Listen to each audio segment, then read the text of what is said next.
নমস্কার, নবভারত নেটওয়ার্ক নিউজে আপনাদের সকলকে স্বাগত জানাই। আমি মৌসুমী। পূর্ব ঘোষণা অনুযায়ী শনিবার রাজ্যের 21 জন বিশিষ্ট সাংবাদিককে গৌহাটি ডেকে এনে জমকালো সংবর্ধনা দিল জার্নালিস্ট অ্যাসোসিয়েশনের ফর অসম জাফা সংগঠন। এদিন গৌহাটি লাস্ট গেটে পূর্ত বিভাগের কনভেনশন অ্যান্ড ট্রেনিং ভবনে আয়োজিত সংবর্ধনা সভায় রাজ্যের 21 জন সাংবাদিককে রুবেল জার্নালিজম অ্যাওয়ার্ডের মাধ্যমে মানপত্র, সম্মানপদক, শাল, গামোছা সহ অন্যান্য উপহার সামগ্রী দিয়ে সংবর্ধনা দেয় জাফা। এদিন ধলাইয়ের যুগসংঘের সাংবাদিক এনামুল কবির লস্কর, করিমগঞ্জের সাংবাদিক জুলি দাস, গণ আওয়াজের সাংবাদিক সুজিত চন্দ্র সহ মোট 21 জন সাংবাদিককে তাদের কর্মদক্ষতার জন্য বিশেষভাবে পুরস্কৃত করা হয়। এদিনের সংবর্ধনা সভায় প্রাসঙ্গিক বক্তব্য রাখেন জাফার সভাপতি অভিজিৎ চৌধুরী, আসাম সাহিত্য সভার সভাপতি সূর্য হাজারিকা, সাংসদ নবশরণিয়া, দিশপুর প্রেস ক্লাবের সভাপতি নরেন হাজারিকা, মন্ত্রী অতুল বরা, মহেন্দ্র হাজারিকা প্রমুখ।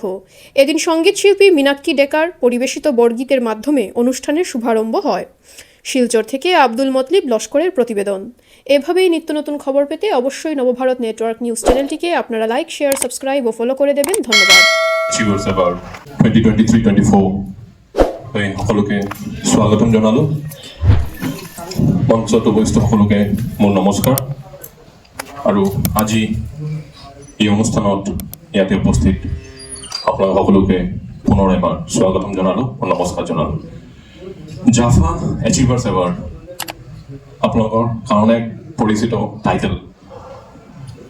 জাফা এচিভাৰ্ছ এৱাৰ্ডৰ দ্বাৰা আমি আপোনালোকৰ নিজৰ কৰ্মক্ষেত্ৰত যি এচিভমেণ্টছ, এই এচিভমেণ্টছবোৰক চেলুট কৰাৰ আমাৰ এক প্ৰচেষ্টা। আমি আৰম্ভ কৰিছিলোঁ ৰুৰেল জাৰ্নেলিজম লৈ। সকলোৱে ৰুৰেল জাৰ্নেলিজমৰ কথা জানে। জাৰ্নেলিজমৰ বেকবোন যদি কওঁ তেনেহ'লে ৰুৰেল জাৰ্নেলিজম ইয়াৰ মফচল এৰিয়াৰ পৰা যিসকল জাৰ্নেলিজম কৰে, যিসকলে নিউজ পঠায়, তেখেতসকলক চেলুট কৰাৰ বাবে আমি জাফা এচিভাৰ্ছ এৱাৰ্ড আৰম্ভ কৰিছিলোঁ। কথাটো হ'ল, যেতিয়া এটা মফচলৰ পৰা, এটা সৰু গাঁৱৰ পৰা বা এটা সৰু টাউনৰ পৰা নিউজ পঠায়, কেতিয়াবা এই সাংবাদিকেও ভাবে বা আমিও ভাবোঁ এটা সৰু নিউজ কোনোবা এটা কলমত ওলাব, এইটোতনো ইম্পেক্টটো কি হ'ব, বা নিউজত টিভিত 30 ছেকেণ্ডছ, 40 ছেকেণ্ডছ, 50 ছেকেণ্ডছৰ এটা শ্লট হ'ব, ইম্পেক্টটো কি হ'ব। কিন্তু মই মোৰ কেৰিয়াৰত লাষ্ট 20 ইয়াৰ্ছৰ পৰা মই ষ্টাৰ্ট কৰিছিলোঁ ছেকুলাৰিটি, এতিয়া নিউজ লেবত কাম কৰোঁ। ইম্পেক্ট হয়, বহুত ডাঙৰ ইম্পেক্ট হয়। আৰু ইয়াতে যিসকল সাংবাদিক বহি আছে, মোৰ ছিনিয়ৰ্ছ বা মোৰ জুনিয়ৰ্ছ, তেখেতসকলে গম পায় যে ইম্পেক্টছ ডেফিনেটলি হয়। কিন্তু এই ইম্পেক্টৰ পিছত কিন্তু বহুত দুখৰ কাহিনীও আছে। এতিয়াও কমে যোৱা 2 বছৰ আগত আমাৰ PWD এই অডিটৰিয়ামত জাফা এচিভাৰ্ছ এৱাৰ্ডত এটা কথা কৈছিলোঁ।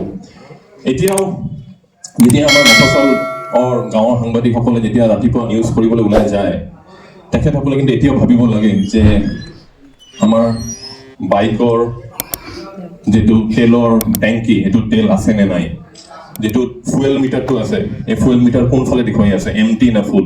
ফুলটো বাৰু কেতিয়াও নেদেখায়। এইটো কিন্তু ইটছ এ হাৰ্ড ৰিয়েলিটি। এইটো কিন্তু এতিয়াও প্ৰযোজ্য।